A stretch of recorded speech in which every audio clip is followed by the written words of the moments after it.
দুঃখী মানুষের গল্প। ছেলেটির বয়স মাত্র 14 বছর। এই বয়সে তার জীবনের ওপর নেমে এসেছে সবিরতা। একটি সড়ক দুর্ঘটনায় 2 পা হারিয়ে ও আজ অনেকটাই জড়পদার্থ হয়ে গেছে। জীবনের উপর এই বৈতরণী ও মানসিকভাবে বিপর্যস্ত। মাঝে মাঝে ওর মনে হয় ধান খেতে পোকা মারার জন্য ওর মা আলমারির মধ্যে যে বিষ রেখে দিয়েছে তার থেকে কিছুটা খেয়ে সারা জীবনের জন্য ঘুমিয়ে যেতে। কয়েকবার বিষের শিশিরটা নিয়ে নেড়েচেড়েও দেখেছে, কিন্তু খেতে পারেনি। একটা জায়গায় আটকা পড়ে আছে, ধর্মে আছে আত্মহত্যা মহাপাপ। এখন আত্মহত্যা করলে মৃত্যুর পর অনন্তকাল দু চোখের আগুনে পড়তে হবে। আর এখন যদি ও সৃষ্টিকর্তাকে ডাকে তাহলে মৃত্যুর পর উপভোগ করবে স্বর্গীয় সুখ। তখনও 2 পা পাবে, আবার আগের মতো দৌড়াতে পারবে, হাঁটতে পারবে ও আবার পরিপূর্ণ মানুষ হবে।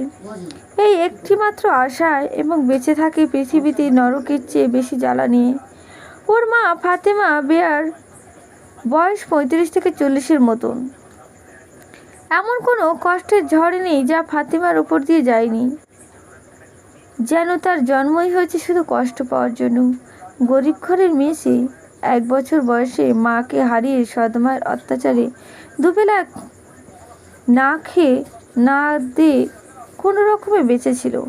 এই ধরনের পরিবারে যা হয় তার ক্ষেত্রেও তাই হলো।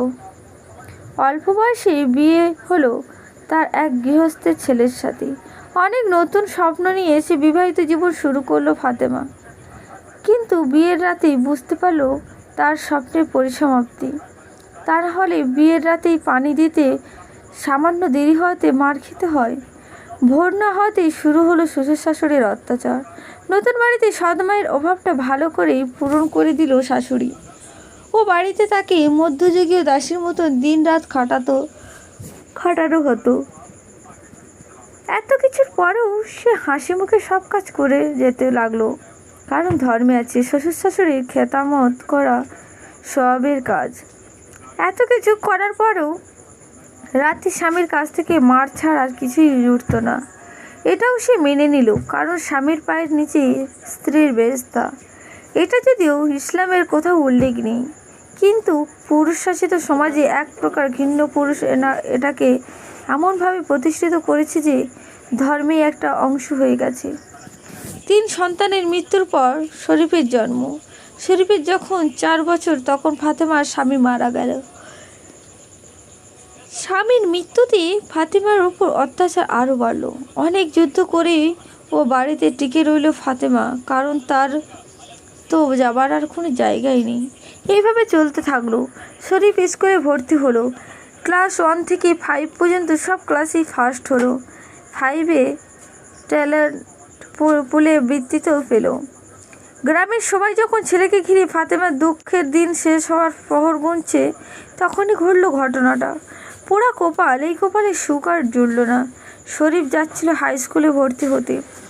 একটা বাস এসে ওকে ধাক্কা দিয়ে পায়ের ওপর দিয়ে চলে গেল। অস্ত্র গেল রবি। আজ ফাতেমার 2 চোখে শুধু অন্ধকার। বেঁচে আছে মৃত্যুর থেকেও বেশি যন্ত্রণা নিয়ে। শুধু একটি আশা, এক জীবনে তো সুখ কী জিনিস বুঝল না। পরপারে নিশ্চয়ই বৃহস্পতি যাবে।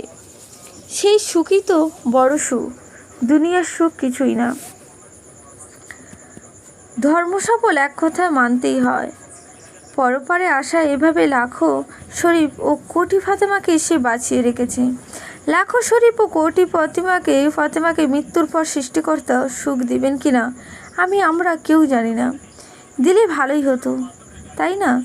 পুনশ্চয় লেখাটা কতটুকু পড়তে পেরেছি আমি জানি না, তবে আবেগের কোনো কমতি ছিল না। এরকম অনেক শরীফ ও ফাতেমা আমাদের আশেপাশে আছে। এটা তাদের জীবনের কথা, এটা কোনো গল্প নয়। আমরা কি পারি না তাদের জন্য কিছু একটা করতে? যারা কষ্ট করে পড়ছেন সকলকেই অনেক অনেক ধন্যবাদ।